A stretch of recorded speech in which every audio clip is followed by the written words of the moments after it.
Hi everybody, welcome back. Wow, what a weekend, both at home, on the news and weather-wise. We had the strangest weather. 1 minute thunderstorms and rain, the next minute clear skies and heat, the next minute wild and vicious wind. I'm honestly reeling between overheating and freezing. Dragon Man and I worked on the house on Saturday. The young man installed a new lock on the front door and I turned an old toy box into a lockable tool case. Did the washing, did a bit of gardening, but time passed so quickly that when I realized I'd run out of potting soil, the nursery was already closed. As far as the news from England is concerned, my top of the list news item is obviously Catherine attending the Remembrance Festival alongside William and also appearing on the balcony with Sophie during the commemorations at the Senator. Catherine really looks so beautiful that it is difficult to imagine that she just recovered from a terrible illness. What got to me about her entire look was her hair at the Remembrance Festival. Oh gosh, talk about luscious and shiny. Stunning, stunning, stunning. Prince William is one lucky dude whose wife certainly does not look 42, despite what she had just gone through. With William's very successful visit to Cape Town and Catherine making 2 appearances in 1 weekend, old Harry and Meghan are really taking a back seat. I mean, who cares whether they will or they won't when you have the real royals, a truly glamorous couple out and about. The ongoing Andrew and Royal Lodge saga seems to have come to an end, at least temporarily, as he had convinced the keeper of the Privy Purse, Sir Michael Stevens, that he had secured enough funds to support the property and himself. Sir Michael is apparently satisfied that the financing is coming from a legitimate source. However, there are now people and entities who are not very happy about the prince's sudden, mysterious cash injection and Buckingham Palace's refusal to say and disclose where the money is actually coming from. Now, I find this a bit of a joke really, because let me tell you a short story about the Castle of May. Now, as you know, the Castle of May is the Queen Mother's little retreat in Scotland. You see, when the Queen Mother passed away, its ownership was transferred to a trust, but in 2019, the Prince's Trust, now the King's Trust, run by Charles, took charge of the castle.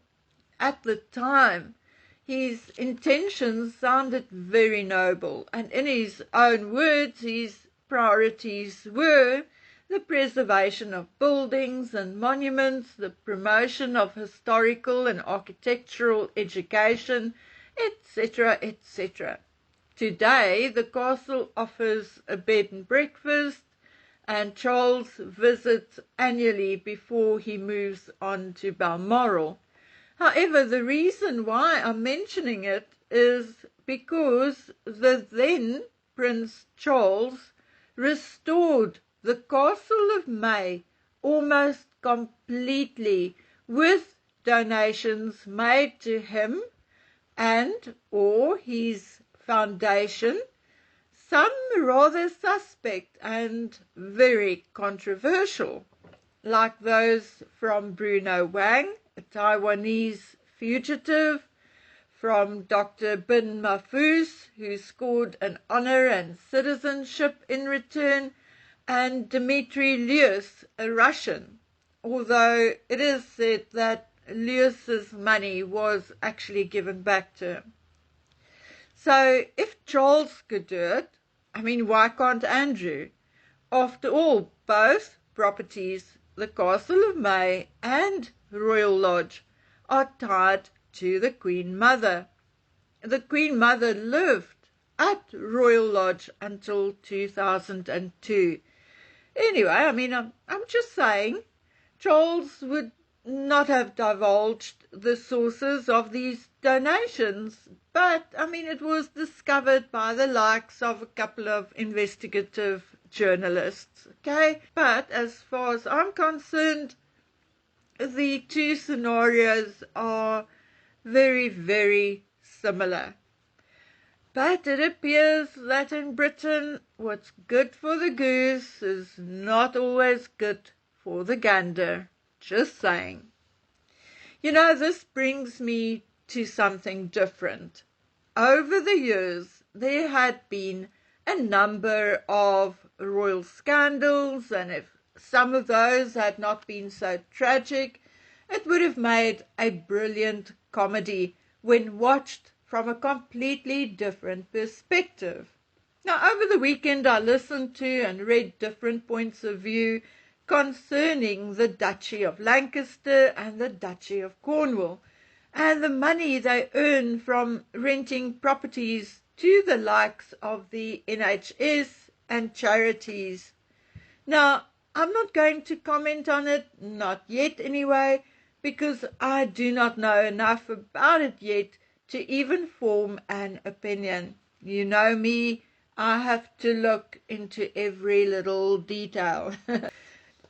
But what I find so funny is that every time there is some kind of hoo-ha or scandal, big or small, there will always be someone or a few someones piping up and blaming the liberal or anti-monarchist or anti-royal press. Always. It is actually hilarious. It's the anti-royal, anti-establishment's fault that King Charles had an affair with Camilla, or actually that it was exposed.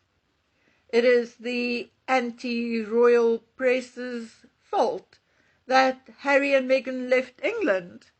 Okay? Did you hear that a cat which moved into the grounds of Buckingham Palace had 8 kittens? Yes, that is also the anti-monarchist press's fault. Now, okay, I'm being sarcastic now, but that is exactly how ridiculous some of these social media and other mainstream media press actually are. And really, they may think they are protecting the royals, but instead they are actually making them look ridiculous, like amoebas with no free will or personality. I mean, that's what it's all about, being human. We all make mistakes because we are human. But according to these sycophants, the members of the royal family are not human and therefore cannot make mistakes. Anyway, I don't have much on the ex-royals in Montecito. Well, actually I do, but the unfortunate thing is that many of the stories are contradictory. So I'm sitting back for a while and observing. I am hanging on to some of the gossip to see how it plays out.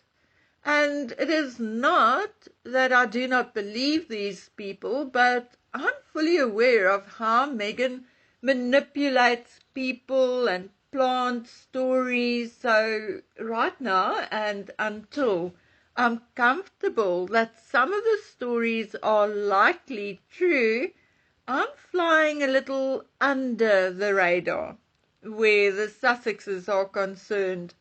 So please, don't go giving up on me, okay? You know me well enough by now to know this is the calm before the storm.